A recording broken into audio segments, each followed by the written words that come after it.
नमस्कार, शंखनाद न्यूज चॅनलच्या मराठी बातमीपत्रात आपलं स्वागत आहे। बघूयात आजच्या महत्त्वाच्या घडामोडी। नागपुरातील कपिल नगर पोलीस स्टेशन हद्दीत आई वडिलांची मुलानेच हत्या केल्याची घटना घडली आहे। काल सकाळी एका घरात पती पत्नीचे मृतदेह आढळून आले। लीलाधर डाकुळे आणि अरुणा डाकुळे अशी मृत पती पत्नींची नावे आहेत।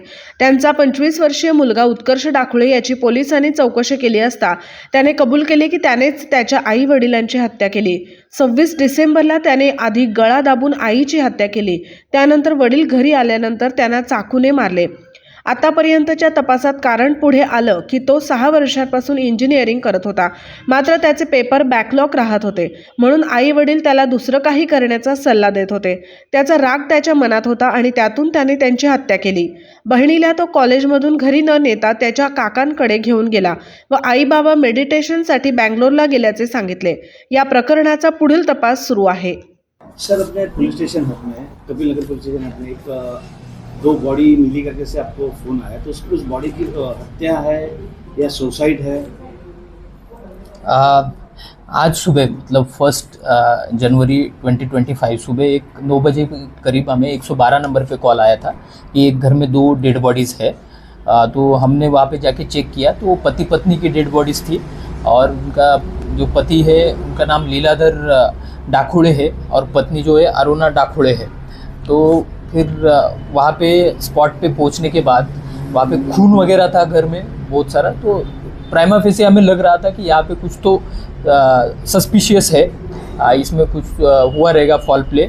तो ज़्यादा जानकारी लेने के बाद ऐसा पता चला कि उनका जो बेटा है, नाम है उसका उत्कर्ष डाकुळे, ये 25 साल का है, इंजीनियरिंग का स्टूडेंट है। तो उसको हमने थोड़ी तहकीकात की, थोड़े सवाल पूछे, तो उसके बाद उसने कन्फेस किया है कि उसने ही अपने माँ बाप का खून किया है। सर, इसमें ये हत्या कौन सी तारीख को की और उसने हत्या करने के पीछे का कारण क्या था? और बताया जा रहा है कि उनकी मम्मी टीचर थी और उनके पिताजी थे वो कोई सोशल वर्कर भी थे। हाँ, अभी तक जो हमने इंट्रोगेशन किया है ये आरोपी का, उसमें ये प्राथमिक जानकारी आगे आई है कि वो 26 तारीख को 26 दिसंबर के दिन उसने ये सब वारदात की है कि जिसमें पहले उसने अपनी माँ को मारा, उसने गला दबा के हत्या की है, उसका ऐसा कहना है। उसके बाद उसके पिताजी बाहर थे उस टाइम पे, वो वापस आए, मतलब माँ को दोपहर के 1 बजे के करीब उसने मारा ऐसे बोल रहा है। उसके बाद पिताजी आए शाम को 5 बजे के करीब, फिर उसके बाद पिताजी को चाकू से स्टैब करके मारा, ये उसका कहना है। और वहाँ पे खून वगैरह भी मिला है, मतलब वहाँ पे स्टैबिंग तो हुई है। और इसमें जैसे कि उसके मतलब जो मृतक है, जो लीलाधर डाकुळे थे, वो कोराडी पावर प्लांट में टेक्नीशियन करके काम करते थे। और उनकी जो अरुणा डाकुळे है वो एक प्राइमरी टीचर थी। तो ऐसा उनका बैकग्राउंड है। इसका कारण अभी तक तो उसके साथ जितना भी इंट्रोगेट किया उससे ये कारण एक सामने आ रहा है कि वो 6 साल से इंजीनियरिंग में एडमिशन लिया हुआ था, कॉलेज कर रहा था, लेकिन कुछ विषय उसके बैकलॉग रहने के कारण उसके घर वाले बोल रहे थे, एक तो हम दूसरे कॉलेज में एडमिशन लेते हैं, दूसरी कोर्स करते हैं ITI वगैरह, लेकिन वो मान नहीं रहा था। तो घर वाले ये भी बोल रहे थे कि तुम खेती वगैरह करो, तुमसे नहीं हो पाएगा। तो उसका गुस्सा उसके मन में था कि मुझे ज़बरदस्ती ये कॉलेज से निकाल रहे हैं। तो उसने थोड़ा प्लान वगैरह करके ही फिर ऐसा किया है। सेकेंड ईयर के उसके कुछ बैक पेपर थे और इसको कोई शौक थे कि सर MD या कोई ड्रग्स का कोई शौक है क्या? देखो, अभी तक जो जानकारी मिली है, उसका मोबाइल थोड़ा हमने चेक किया तो अभी तक वैसा कुछ मिला नहीं कि वो ड्रग्स वगैरह करता था या फिर इसके कोई दोस्त हो उनके साथ घूमता था। अभी तक उसके बारे में कुछ सब्सटेंशियल कह पाना थोड़ा मुश्किल है, थोड़ा और ज़्यादा इंट्रोगेट करने के बाद क्लियर होगा। सर, इसमें घर में उनकी एक बहन भी थी, तो उसको ये सब पता था क्या कि मेरे भाई ने हत्या किया ऐसे कोई? हाँ, जैसे कि उसने 26 तारीख को हत्या की है और 1 तारीख को हमें ये सब चीज़ें पता चली, तो बीच में 5 दिन का एक पीरियड गया है। तो उसकी बहन भी कॉलेज में जाती है, तो उसने उसकी बहन को बाहर ही उस दिन ये सब करने के बाद बाहर ही पिक किया और अपने एक चाचा रहते हैं बेलवाड़ी करके है पास में ही, वहाँ पे, तो वहाँ पे लेके गया और उसने अपने चाचा और बहन सबको ये बताया कि मम्मी पापा मेडिटेशन के लिए बेंगलोर गए हैं और वो कुछ दिनों के बाद वापस आएंगे, वहाँ पे मोबाइल वगैरह कुछ अलाउड नहीं है। तो इसलिए बाकी लोगों ने भी ज़्यादा उसको सवाल पूछे नहीं कि मेडिटेशन गए मोबाइल अलाउड नहीं रहते हैं, लेकिन उसकी बहन उसको बार बार पूछ रही थी, लेकिन वो थोड़ा मतलब उसको मिसलीड कर रहा था अलग अलग जवाब देके। और उसने उसके पापा का मोबाइल भी उसके साथ ही रखा था, तो उसने पापा के मोबाइल से बहन को भी 27 तारीख को मैसेज ड्रॉप किया है कि हम 5 तारीख तक वापस आएंगे, इस टाइप का। तो वो मैसेज कैसे ड्रॉप किया, कितने बजे ड्रॉप किया, उसकी भी तहकीकात चल रही है अभी। सर, जो उनकी सिस्टर है वो तो घर आती होंगी, जब ऊपर में ही मम्मी पापा की हत्या उसने ऊपर में ही किया है, घर के ऊपर में ही, तो घर में तो उसके सिस्टर को कुछ लोगों का आना जाना होगा। राइट, ये क्वेश्चन हमारे सामने भी है अभी तक, ये सवाल कि 5 दिन तक उसकी बहन घर कैसे आई नहीं। लेकिन अभी तक की जानकारी के अनुसार उनके घर में जो कार है, तो ये लड़के के पास वो कार थी, तो हर रोज़ वो अपने चाचा के घर से वो दोनों भी वहीं पे रुके हुए थे, ये भी नहीं घर आया ऐसे बोल रहा है। वो उसको कॉलेज छोड़ने जाता था, कॉलेज के बाहर ही रुकता था पूरा कॉलेज होने तक, वहाँ से उसको वो घर ना जाए इसलिए वो कॉलेज के बाहर ही रुकता था और वहाँ से फिर वापस लेके वो अपने चाचा के घर जाता था, सो दैट कि अगर गलती से भी वो घर चली गई तो ये सब ओपन हो जाएगा।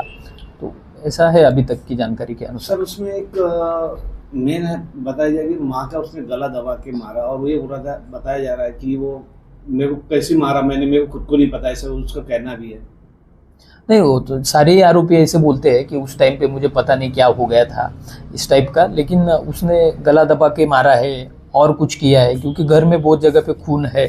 तो अभी अपनी फॉरेंसिक की टीम भी घटनास्थल पे है, हम एविडेंस कलेक्ट कर रहे हैं। इसके बाद हम पीएम करेंगे, पीएम में और क्लियर होगा कि what is the cause of the death, तो उसके बाद ही हम इन सारी चीज़ों पे कुछ बोल सकेंगे। तो इसके साथ में लड़के के साथ में और भी लोग हो सकते हैं क्या हत्या में? तो अभी तक तो ऐसा कुछ दिख नहीं रहा है जैसे प्लान किया गया है, और कुछ मोबाइल के मैसेजेस हो गए, या फिर वो घर बाहर से लॉक करना हो गया, फिर उसका अपनी बहन को हर रोज़ चाचा के यहाँ से लेके जाना छोड़ना हो गया। इस सब से थोड़ा ऐसा लग रहा है कि उसने अकेले ने किया होगा, लेकिन पॉसिबिलिटी कांट बी डिनाइड, तो हम वो सारी चीज़ें उसमें कवर करेंगे। पुन्हा भेटूयात नवीन बातमीपत्रासह, तोवर नमस्कार।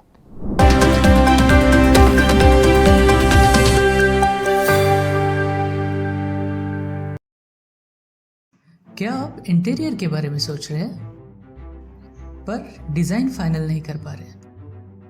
होम इंटीरियर या ऑफिस इंटीरियर, किसी भी डिजाइन आइडिया को रियलिटी में कैसे बदले, आज हम ये जानेंगे इंडस्ट्री एक्सपर्ट्स से। हमारी कंपनी जो है डिज़ाइन ब्यूरो, उसमें interior designing, renovation, architectural design, landscaping and renovation, furnitures, ये सारे जॉब्स हमारे यहाँ होते हैं। और पिछले 20 साल से हम लोग इस फील्ड में हैं, और इसमें 2 से 3 कैटेगरी आप इसको डिवाइड कर सकते हैं, जिसमें कि हम रेसिडेंशियल बोलते हैं, कमर्शियल बोलते हैं और रिनोवेशंस बोल सकते हैं। बेसिकली क्लाइंट्स की नीड्स को अंडरस्टैंड करना, सो नीड बेस्ड एनालिसिस हमारे यहाँ होता है।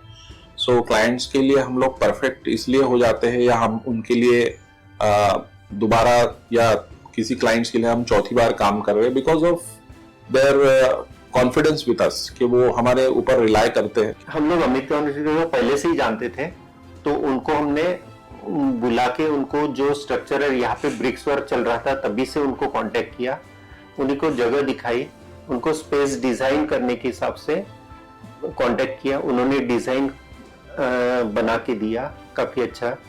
जो भी उसमें जो भी चेंजेस थे उनको वर्कआउट किया हमने, जब जो मटेरियल लेना था वो साथ में हमारे आए, सिलेक्शन के लिए आए, वो जो भी सारा सिलेक्शन उन्होंने काफी अच्छे से करवाया। जो भी उसके बाद में जो एक्सपेक्ट था उससे ज्यादा बेटर ऑफिस उन्होंने बनवाया। बजट अगर आपका लिमिटेड है तो लिमिटेड बजट में भी आप एक अच्छा इंटीरियर कर सकते हैं, ये हमारा विश्वास है। और हमारे क्लाइंट्स के लिए हम वही दे रहे हैं, और उसी से हमारा क्लाइंटल बड़ा है। हर क्लाइंट की एक अलग स्टोरी होती है, उनका एक अलग रिक्वायरमेंट्स होता है। कई बार ये सारा मिस आउट हो जाता है, हम अपने डिज़ाइन उन पे लाते हैं, वो नहीं होना चाहिए। उनको क्या चाहिए वो हम डिलीवर कर सकते हैं, बस वो उनके बारे में हमको समझना पड़ेगा। तो हमारे इसमें हम एक ही बोलते हैं कि ड्रीम कम्स ट्रू। आप ड्रीम देख रहे हो, हम उनको फुलफिल करेंगे, वो हमारी रिस्पॉन्सिबिलिटी है।